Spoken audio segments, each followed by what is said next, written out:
कहते हैं इतिहास हमेशा विजेताओं का होता है, लेकिन 1 जनवरी 1818 इस दिन जीत किसी साम्राज्य की नहीं हुई। ये जीत थी उन लोगों की जिन्हें सदियों तक इंसान नहीं समझा गया। ये कहानी है भीमा कोरेगांव की, जहां 800 लोग 28,000 के सामने खड़े हो गए और दुनिया ने पहली बार देखा डर नहीं, बगावत कैसी दिखती है। 1818 का भारत एक ऐसी व्यवस्था में जकड़ा था जहां कुछ लोग भगवान थे और कुछ को जीने की इजाजत भी नहीं थी।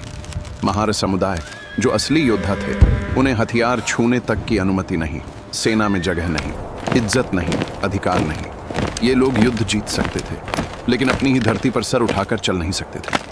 और फिर कहानी का पहला बड़ा twist, British east India company ने वो काम किया जिसे उस समय की समाज स्वीकार भी नहीं कर सकी। उन्होंने कहा, तुम्हारी जाति नहीं, तुम्हारी कौशल हमें चाहिए। महार युवाओं को पहली बार मिला समान वेतन, सैनिक की रैंक, सम्मान और लड़ने का हक। ये ब्रिटिश की महानता नहीं थी, ये उस अत्याचार का जवाब था जिसमें महार लोग सदियों से पिस रहे थे। उन्होंने ब्रिटिश को नहीं ज्वाइन किया, उन्होंने अपनी चुप्पी छोड़कर लड़ाई ज्वाइन की। 1 जनवरी 1818 पेशवा बाजीराव द्वितीय की विशाल सेना, 28,000 सैनिक, घुड़सवार, तोपखाना, सब कुछ था। दूसरी तरफ सिर्फ 800 लोग और उनमें एक बड़ी संख्या महार सैनिकों की। एक तरफ साम्राज्य, दूसरी तरफ वो लोग जिनसे दुनिया ने कह दिया था तुम कुछ नहीं हो। ये सिर्फ युद्ध नहीं था, ये सम्मान की लड़ाई थी।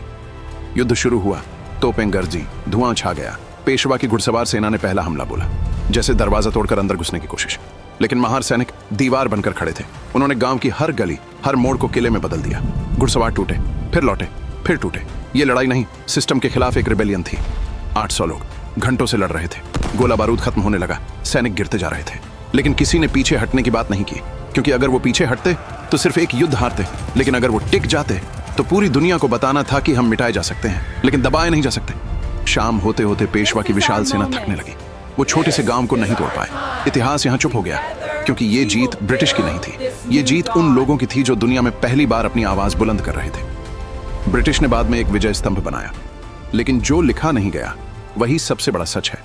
यह युद्ध इसलिए याद नहीं किया जाता क्योंकि ब्रिटिश ने डिफेंस जीत लिया था। यह युद्ध इसलिए लेजेंड है क्योंकि महार सैनिकों ने उस शासन को चुनौती दी जिसने उन्हें इंसान ही नहीं माना।